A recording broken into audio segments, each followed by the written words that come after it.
abantu bagali kikutwalira ebbanga lya ssaawa emu n'ekitundu okuvuga olugendo lwa kilomita nga 3 zokka okuva e Kampala okutuuka ku kyalo Makukuube mu ggombolola y'e Nabbaale mu disitulikiti ey'e Mukono. Okugenda e Makukuube oyinza okukyamira e Nakifuma oba Ekalagi olwo nno n'ogenda ng'osanga obukubokubo obutonotono bw'oyinza okulowooza nti bugenda mugga naye nga mwana wattu ge makubo amanene ageeyo abantu ge beeyambisa. Lyabadde teriri busa wamma nga tuli bataka e Makukuube. Kino kyalo kyennyini oba eno gye bagamba obunyonyi gye bufuuyira mpaakataaba anti okuggyako ettaka n'ebimera embeera y'abantu b'eno gwe wamma mwana wattu tefaanana nga gy'oyinza okugamba nti yeri ewalala yonna. Ekisooka okwaniriza amaaso g'omugenyi y'embeera y'obuyinike eyeeyolekedde mu bantu bano. Ekitundu kino tekiri wala nnyo okuva ku kitebe ky'eggombolola y'e Nabbaale mu disitulikiti y'e Mukono naye mwana wattu bw'olaba embeera abantu bano mwe bawangalira olwawo okukkiriza nti wamma bano bali Kyaggwe eno mu ssaza lya Ssaabasajja. Amakubo galinga kye kizibu ekisinga obunene anti amaaso kwe gatuukira wamma gwe n'okkiriza nti bakitawo ab'eno tebalina ssuubi. Ng'oggyeko okubeera ng'obukubokubo butono nnyo ng'obugenda emugga ate nago ge wandigambye nti gayisa emmotoka ate mabi ekisukkiridde nga gakirako agawompogoma ga Walumba ettanda. Bw'oba otambula ku kyalo kino Makukuube kikutwalira akabanga okusanga ennyumba endala ng'ovudde ewa mulirwana omu okutuuka ku mulala. Ku kyalo kino kuliko ennyumba era ng'ebyalo ebirala byonna naye ekizibu ekisingira ddala okusanga ennyumba ey'ebbaati munnanga olwawo. Amaka agasinga eno obungi galimu ennyumba esukka mu emu naye nga zonna za ssubi n'ensiisira eziraga obunkuseere abantu b'eno mwe bawangalira. Bakitawo eno kigambo mazzi kirabika kirimu ebyo ebisinga okubalumya emitwe anti bagatambulira eŋŋendo empanvu ddala okutuuka ku nzizi n'emigga. Osanga obwana obuto ddala nga bwebagazza agadomola n'obudomola nga bulagira ddala nti olugendo wamma lubamenye naye ate nga balina okutuusa amazzi eka. Olwo nno bwe gutuuka ku byenjigiriza wamma ate awo ne gubula asala. Ekitundu kino kirimu essomero limu bwe riti nga kati ka kibiriiti naye nga bba ekiyitibwa eddaala erisooka n'eddaala eryokubiri mu kibiina ekyomusanvu munnanga olwo lufumo anti tekibangawokko. Abayizi batambula eggendo okutuuka ku ssomero erimu bwe riti ate nga basookedde mu ggo okuleeta amazzi n'oluusi basookera mu nnimiro okusiga ebijanjaalo anti balina okwerinda enjala. Bakitayo bano batambula eŋŋendo ezeeyo mu kilomita 6 n'okweyongerayo okugenda ku ssomero era nga bangi ku bo batuuka ku ssomero ng'essaawa ziri eyo mu 3 abalala 4. Abamu abeesobola bo bagenda e Naggalama okusobola okufuna ku buyigirize obuli yaddeyaddeko newankubadde era olugendo lusigala luwanvu. Bo bamaama bamalira ddala akadde nga banoonya ekyokuliisa abaana wamu n'ab'omu maka bonna. Kati ng'ono maama asekula muwogo gwatunda okufuna ekigulira magala eddiba. Oluvannyuma lw'okusiyagguka olugendo tutuuse ku ssomero lya Shared Blessings Junior School nga lino lyeryokka erisangibwa mu kitundu kino.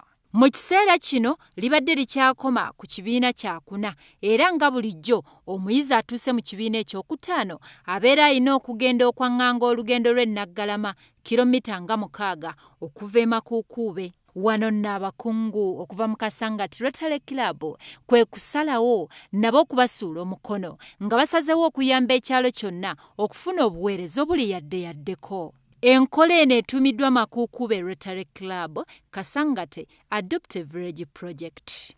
Era mu kaweefube ono bannarotale baatuukirira ekkolero lya Harris International abasogozi ba sooda okubakwatizaako mu ntegeka zaabwe ez'okuyamba abantu b'ekitundu kino. Twajja eno nga Children Safe Uganda be baatuleeta ne batulaga ekifo ne batulaga Embeera bweri eno kati ne tujja ne tutandika ba presidents ababiri abakavaawo Florence Kanyike ne Julie Kamuze batandika classroom block eno ne bagizimba ne bagimala kati mu mwaka ogwange nkolaganye ne Reham Harris International tugenda kuzimba classroom endala era bakatuteekamu $14 ate tugenze nabo ne tukyala mu area eno ne tulaba amazzi mabi nnyo ddala kati era batusuubizza okukola okuzimba well or bwaho.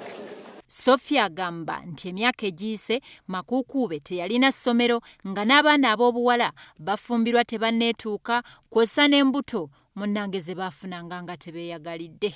Ensimbi za Rotary ntono ddala kino ne kibaleetera okuyigga abagabirizi b'obuyambi omuli Reham eyasazewo okuddiza ku bantu ng'ayitira mu kutumbula embeera zaabwe omuli okuzimba essomero awamu n'okusimisa nnayikondo. Bano bawaddeyo obukadde 14 okuzimba ebibiina bina ku ssomero lya Shared Blessings Junior School Makukuube.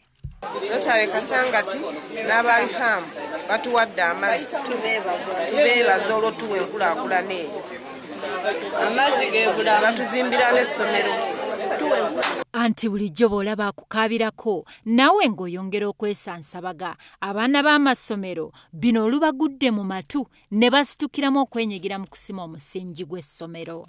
Twesimye bakuba agenda tuzimbira kiraasi ez'endala ziri nkulu obadde ejja n'etukuba kati naffe tuwulira bulungi lwakuba bagenda tuzimbira endala.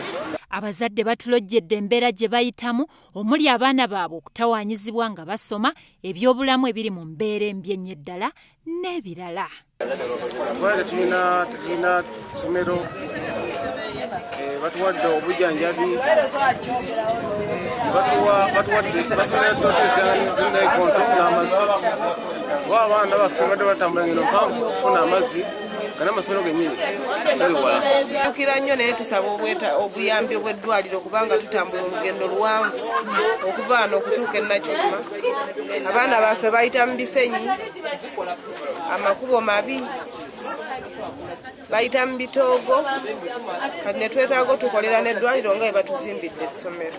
Obuzibu gaffe abeekabulwa amasomero gatuli wala ate abaana tulina nnyo abaana abato ate era obuzibu bwe tulina obusomero obuliyo babuuka migga amazzi tetulina.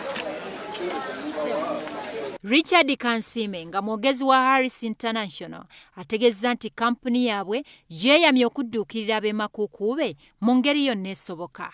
Tutandise ne $14 era nga buli mwaka tugenda kubanga tuyina budget gye tunaasaawo okutuukusanga essomero lino liwedde. Naye nga wenjogerera kati cheeke nzize nayo era ngenda kugiwa President wa Rotary Club Kasangati leero era omulimu mugulaba gutandikiddewo. Wabula ebyobulamu ku kyalo kino byennyamiza anti n'amaka agamu tegayina buyumba bukyamirwamu. Kino kiteeka obulamu bwabwe mu matigga anti endwadde z'obukyafu obunyaga wamu n'obuligo tebayinza kuzibuuka. Ekizzaamu essuubi kwe kuba nti newankubadde abantu b'eno ensimbi zibeekubya mpi naye bagezaako wakiyo okubaako bye balunda omuli enkoko, embuzi, embaata, endiga, ente n'ebirala okufunayo akasimbi akanaagulira magala eddiba. Embeera ng'eno teri ku kyalo Makukuube kyokka wabula ne mu masoso g'ebyalo ebirala bingi bayita mu mbeera y'emu. Abakulembeze basigala nga balina obuvunaanyizibwa bwonna okukola ekyetaagisa okukyusa obulamu nga buno mu bantu baabwe. Alipoota eno ekuŋŋaanyiziddwa Kitone Julius ku lwa WBS Amasunsule.